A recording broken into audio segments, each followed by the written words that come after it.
delving into the speculation and the rumours and the downright lies. Catalina Marchand-Debreu by the big board, good evening to you, debunking claims that Brigitte Macron is transgender. It sounds ridiculous, but some people are saying it. France is in the middle of a big controversy, and Brigitte Macron, the First Lady, is at the center of it.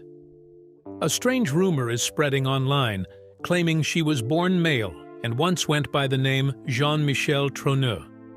This has sparked a lot of debate, with people across the country taking different sides, and the Macrons not taking it lightly. The question on everyone's mind is, are they just defending their reputation? Or could this drama be revealing something uncomfortable?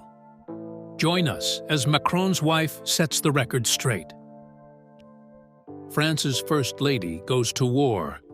In late 2021, when strange rumors about Brigitte Macron started spreading online, not many people thought they would become a major political scandal. But soon, the French president's wife found herself targeted by conspiracy theorists who claimed she was born a man at birth and was even named Jean-Michel Trogneux.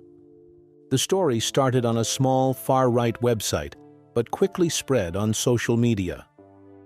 In just a few weeks, the hashtag Jean-Michel Trogneux was trending on French Twitter, with over 80,000 mentions. It sparked intense debates online. The false claims accused Brigitte of having a gender transition years ago and said her past identity was completely fake. These rumors weren't just random gossip online. They spread widely after an independent journalist, Natasha Ray, shared a long investigation making these claims. Things escalated when Amandine Roy, a psychic medium, hosted Ray for a 4-hour interview on YouTube. The video reached hundreds of thousands of people before it was removed. The conspiracy theory didn't stay in France. It quickly spread across Europe and even the United States, where far-right commentators eagerly shared the story. As it spread, the claims became even more extreme. Some conspiracy theorists said official documents were fake, and others argued that Brigitte's first marriage was wholly made up. What made this rumor so powerful was how it connected with other groups. Anti-vaccine activists, COVID-19 skeptics, and far-right political groups all shared the story. They used it to criticize the Macron administration, claiming it supported their beliefs about elite deception and government lies. But as the rumors spread like wildfire, Brigitte Macron faced a critical choice. Should she ignore the false claims or take action to defend her name? Macron's battle against lies. Brigitte chose the latter. Instead of ignoring the false rumors, Brigitte Macron took action by taking it to court. Her lawyer, Jean Enochi, filed defamation lawsuits against the people spreading the conspiracy theory. This was one of the first times a French First Lady used the legal system to fight against false information online. The court cases led to tangible outcomes. A judge in Normandy found Natasha Ray and Amandine Roy guilty of spreading false information.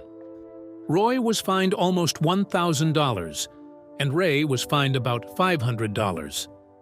However, the legal victory also raised some concerns. Some wondered if going to court gave the conspiracy theorists more attention and made their claims seem more believable. The Brigitte Macron conspiracy is part of a troubling trend where false rumors about their gender target powerful women.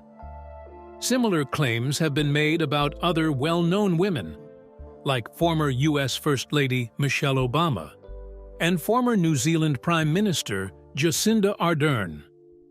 These attacks often combine sexism, transphobia, and political opposition. French media experts pointed out that the timing of these rumors wasn't a coincidence. They spread just a few months before France's 2022 presidential election, when Emmanuel Macron ran for a second term. The conspiracy theory seemed meant to embarrass the president and reduce public trust in his government. The rumors had a significant impact on the Macron family. Their daughter, Tiffaine Ozen, who usually stays out of the media, spoke up about how the rumors affected her mother. In an interview with Paris Match, she expressed worry about how social media let these false claims spread so quickly. President Macron also addressed the situation during a 2024 International Women's Day event. For the first time, he showed real emotion, talking about how false information can invade people's personal lives and the harm it causes, especially in political conspiracies. This situation showed how modern disinformation campaigns work. They usually start on small websites, spread on social media, get shared by influential people, and eventually become widely discussed. It also highlighted a problematic choice for public figures. Ignore the false claims and let them spread, or fight back and risk giving them more attention. Although the original conspiracy theory has mostly disappeared from the news, it left a lasting impact on French politics. It raised important questions about how democratic societies should handle online false information. The case also emphasized the need for better tools and strategies to stop false claims from gaining traction in the public eye. For the Macrons, this situation showed that even being at the top of the French government couldn't protect them from the bad side of social media. However, their response, taking legal action and making respectful public statements, could be a good example for other public figures facing similar attacks. While conspiracy theories spread about France's First Lady, a more interesting story was right in front of everyone. Who is the real Brigitte Macron, and how did a small-town teacher join the ranks to become one of the most influential women in France? The true story of France's most misunderstood First Lady. Before she became well-known, Brigitte Trogneux was born into a well-respected family in Amiens, a historic city in northern France. Amiens is famous for its beautiful Gothic cathedral and its chocolate-making tradition. Brigitte was the youngest of 6 children and grew up in a comfortable home. Her family ran a successful chocolate business called Chocolaterie Trogneux, which had been around since 1872. Even though Brigitte had a comfortable upbringing, she decided to live independently. She focused on her studies and developed a strong interest in literature and theater. By the time she was in her early 20s, she had planned a life that seemed pretty typical, getting married to a banker, André-Louis Ozier, and building a career in education, where she could share her love for literature with students. Brigitte's marriage to André-Louis Ozier resulted in 3 children: Sébastien, who later became a cardiologist, Laurence, a statistical engineer, and Tiffaine, who went into law.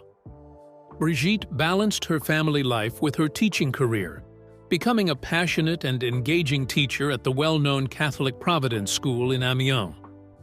With Brigitte's support, her children all succeeded. Sébastien became a respected doctor, combining patient care with research. Laurence used her math skills for data analysis, and Tiffaine became a successful lawyer. They all followed their mother's example of working hard and helping others. Even though Brigitte lived a successful life, she did not let society's expectations limit her. Her teaching style was unique. She ran the school's drama club, encouraged creative thinking, and challenged her students to think beyond textbooks. Former students remember her as the teacher who made classic literature exciting through plays and lively discussions. Her love for teaching extended beyond the classroom. She built strong, caring relationships with her 7 grandchildren, using the same approach that helped her children succeed. Friends and family say she was a grandmother who could easily switch from discussing literature to playing on the floor with her grandchildren. The stability of her first marriage and family life gave Brigitte a strong foundation, which became especially important when her life took an unexpected turn. People who knew her at the time describe her as someone who balanced being a mother, teacher, and wife while staying true to herself. As Brigitte's life was shaped by her strong family foundation, she soon found herself at a crossroads that would challenge everything she had built. How would she balance her growing relationship with Emmanuel Macron while staying true to the values that had always defined her? Balancing family and love. The success of her children shows her influence on them. Sebastian chose cardiology, reflecting her focus on education and helping others. Lawrence's career in statistical engineering echoed her mother's appreciation for careful, clear thinking. Tiffane's legal career mirrored Brigitte's commitment to justice and effective communication. What makes her story particularly special is how she kept her family close during big changes in her life. When her relationship with Emmanuel Macron began, she had to make a tough choice: focus on her happiness or keep her family stable. Her decision to wait 10 years before fully committing to the relationship shows what was most important to her. For 10 years, Brigitte focused on helping her children find their paths. She supported them with their education, career choices, and personal growth while dealing with her emotional challenges. Although this was a difficult time for her and her children, it brought them closer and helped them trust each other more. When Brigitte divorced André-Louis Ozier in 2006, she had done her best to keep the family together.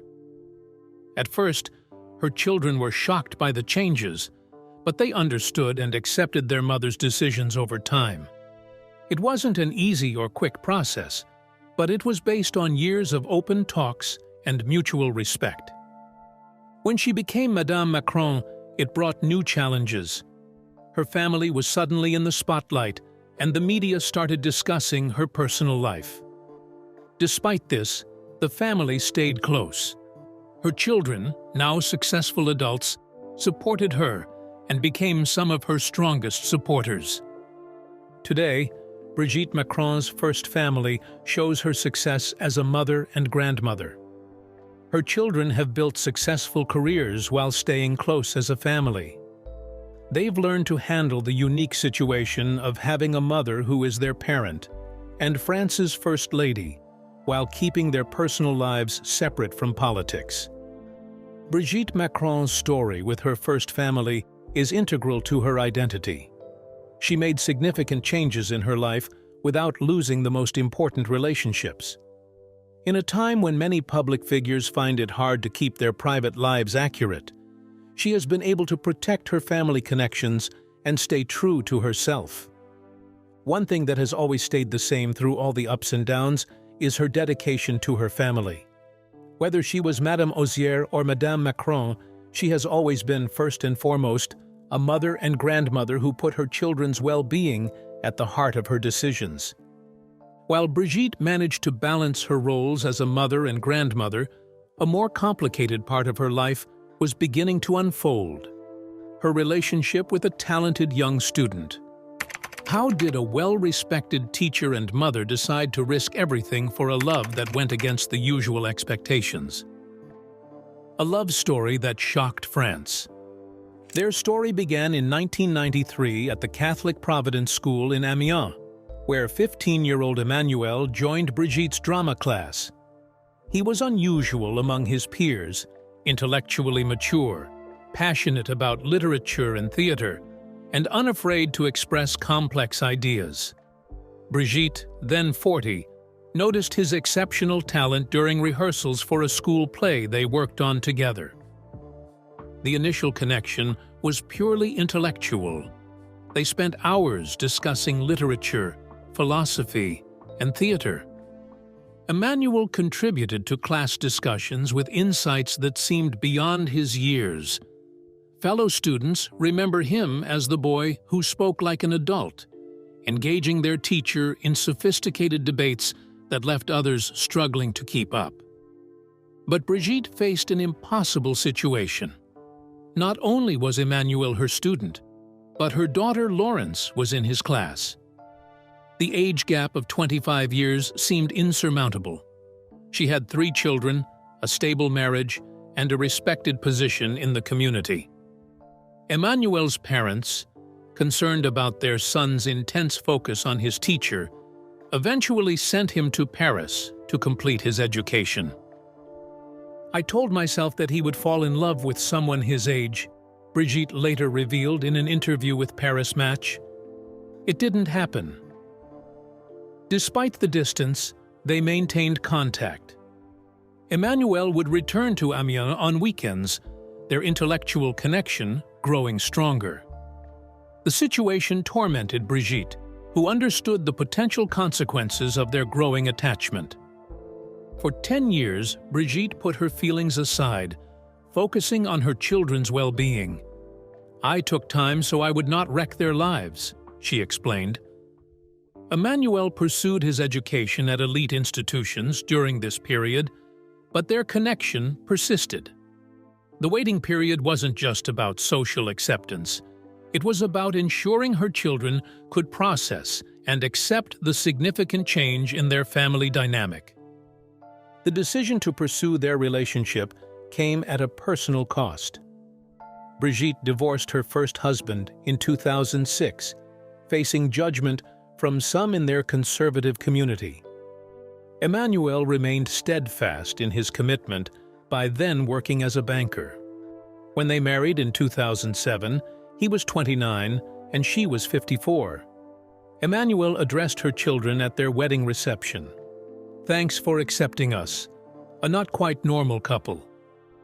Their marriage challenged traditional expectations, but it also revealed a deep partnership. Emmanuel has consistently credited Brigitte as his anchor, describing her as essential to his balance and political success. "For me, it's crucial to have somebody at home telling you the truth every day," he explained in interviews, highlighting how Brigitte keeps him grounded despite his rapid political rise. The couple maintains unusual habits for political figures. They try never to spend nights apart, even with Emmanuel's demanding schedule as president. They share a love of literature and theater, often discussing books and attending cultural events together. Their age difference, which once caused such controversy, has become less relevant as they've proven the durability of their connection. Brigitte has been candid about the challenges they face in their relationship. In a radio interview, she acknowledged that they are not the ideal couple, and that being a couple is complicated. It's an everyday struggle, especially when there is a significant age difference, and it can be even more complex. Yet she rejects the term cougar, noting that Emmanuel was the exception to her usual preference for men her age. Their partnership has weathered intense public scrutiny, particularly during Emmanuel's political campaigns. Critics tried to use their age gap to question his judgment, but the couple's apparent devotion helped neutralize such attacks. Their relationship has even become a symbol for challenging societal prejudices about age and love. In the presidential palace, they've maintained their rhythm. Brigitte continues to influence Emmanuel's decision-making, offering frank opinions and connecting him to everyday French life. Their morning routine often includes reviewing newspapers together, with Brigitte pointing out issues that might escape official briefings. Their relationship has evolved from a controversial beginning to a partnership that many French citizens now view with respect, if not complete understanding. Emmanuel often describes their connection in almost philosophical terms, comparing it to the Platonic idea that you meet your better half and you fit together. Despite their high-profile positions, they work to maintain normalcy in their relationship. They argue and make up like any couple. They share private jokes and support each other through difficulties. The presidential security detail has learned to accommodate their need for ordinary moments together, like walking on the beach or sharing quiet dinners. As France's presidential couple, they've shown that strong personal bonds can withstand the pressures of public life. Their relationship, which began with hushed whispers in a provincial school, has become a living example of how love can transcend social expectations when built on genuine understanding and mutual respect. Outro. In a world where love stories are increasingly diverse, why do we still struggle to accept relationships that challenge our traditional expectations? And as the Macrons continue to prove their critics wrong in a world where lies travel faster than truth, should we rethink how we consume and share information that could destroy someone's reputation? Share your thoughts with us in the comment section. Remember to like, share, and subscribe for more. Also, click the next video showing on your screen. You will enjoy it.